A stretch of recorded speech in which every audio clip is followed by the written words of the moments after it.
Oke, bismillahirrahmanirrahim. Assalamualaikum warahmatullahi wabarakatuh.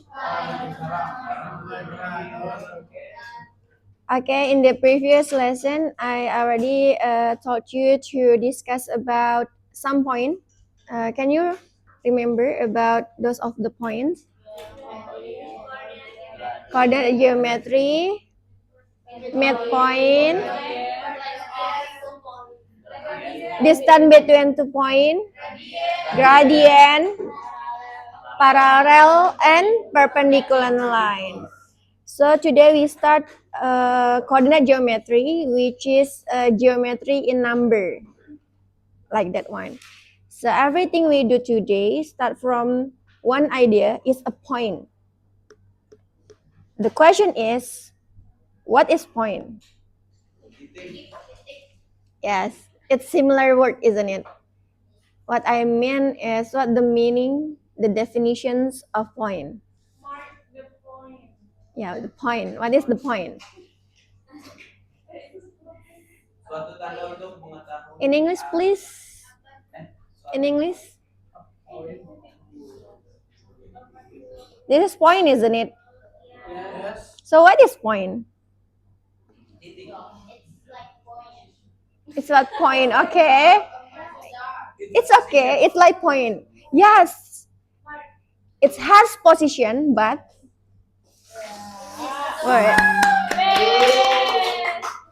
did you remember? He is gold medal loh di Olimpiade apa?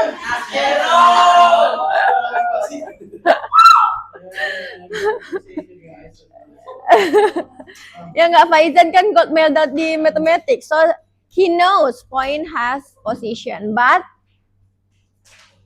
how to declare point? Yeah, it's show that point has position and at coordinate geometry. Yeah, betul. But another meaning? What is point? What is point, guys?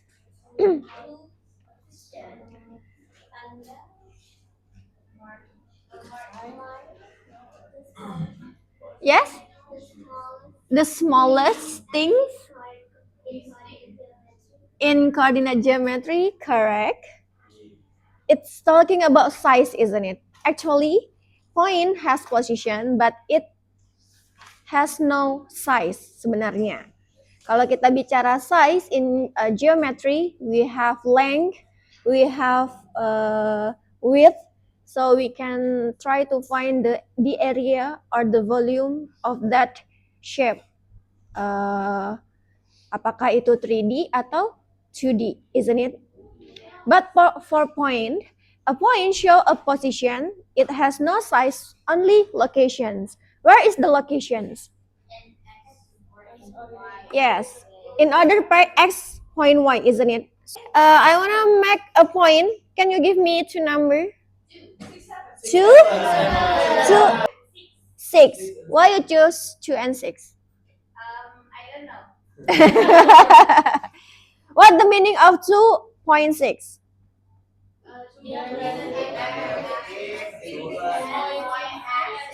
Yes, 2.6 means we move to the right as far as 2 in the x directions and go up 6 steps from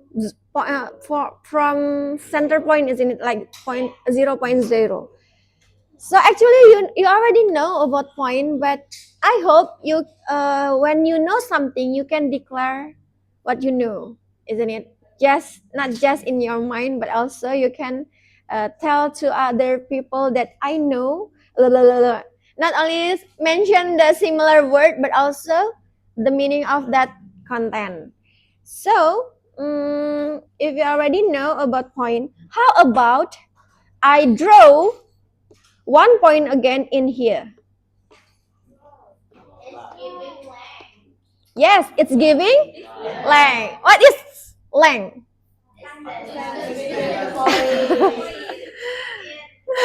What is length? Okay, it's interesting. It means, can you find distance between 2 points? How to find it? How to find it? Use calculation. Okay, let's say I have this A, comma B, and here, okay, C, comma D. This is point P and Q. How to find the distance between point P and Q? Why you use Pythagoras?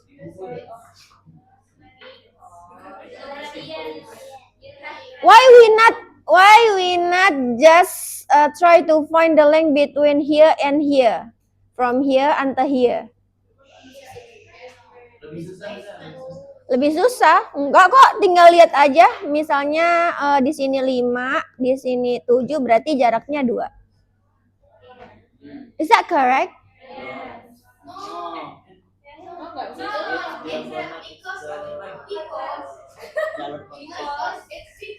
Okay, ya Fawas silakan.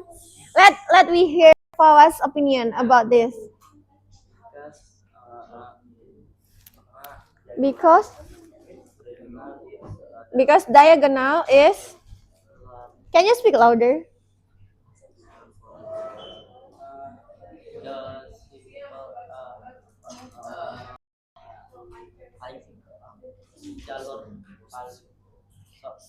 Short path. Emang kita nyari jalur tercepat? Enggak kan? Nah. Gimana? Kenapa kamu mencari jarak ini dengan menggunakan Pythagoras?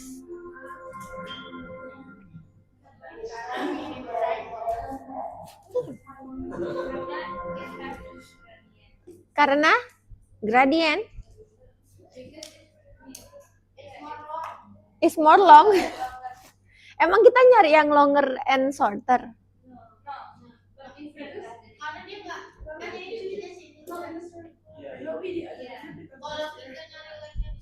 Kenapa? Kayak serak-serak bahasa gitu ya, Sur. Habis konser, paduan suara ya kemarin. Iya, kenapa itu? Sedih ya? Lagi sedih ya?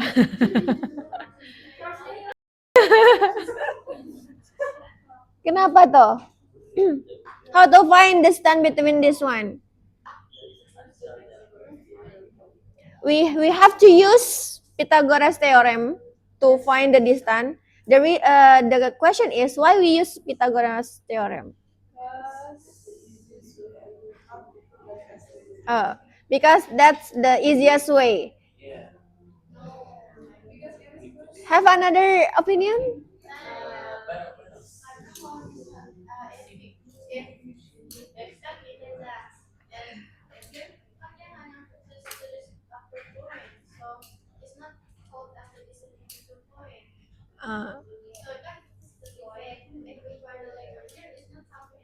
Yeah, that's the correct reason. If we mention that why we not use the distance between this point into this to represent this point kan. But my question is why we use Pythagoras theorem to find the distance between 2 points for this case.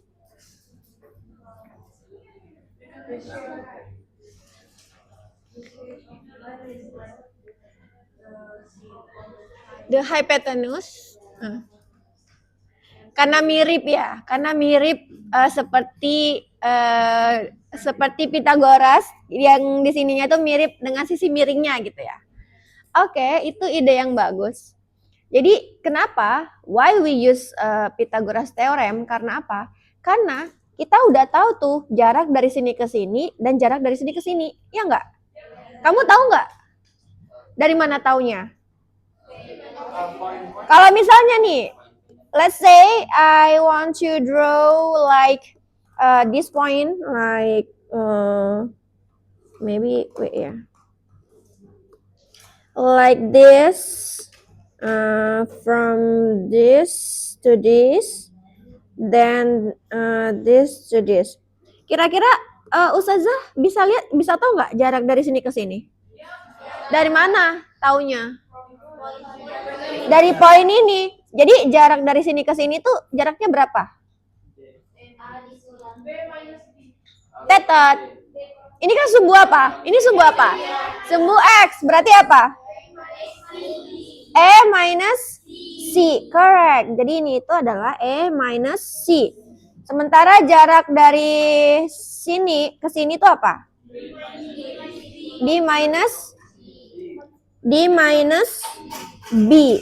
Makanya untuk mencari jarak dari titik P, ini P-nya, ke Q, which is here, itu apa? Square root of A minus C square plus D minus B square. That the reason kenapa jarak antara dua titik yang dia bentuknya miring gitu ya. Maksudnya kalau misalnya jaraknya seperti ini, kita kan tinggal hitung sumbu X-nya aja. Kalau ke atas tinggal sumbu Y-nya aja. Masalahnya kita tuh berbentuk swath, berbentuk kemiringan. Menghitungnya gimana? Maka inspirasinya dari waktu kalian SD, dari SD tuh kami diajarin ustazah untuk cari sisi miring itu kita bisa menggunakan sisi datarnya dan sisi tegaknya, dimana kita tahu tuh titik-titiknya gitu. Bisa ya? Oke?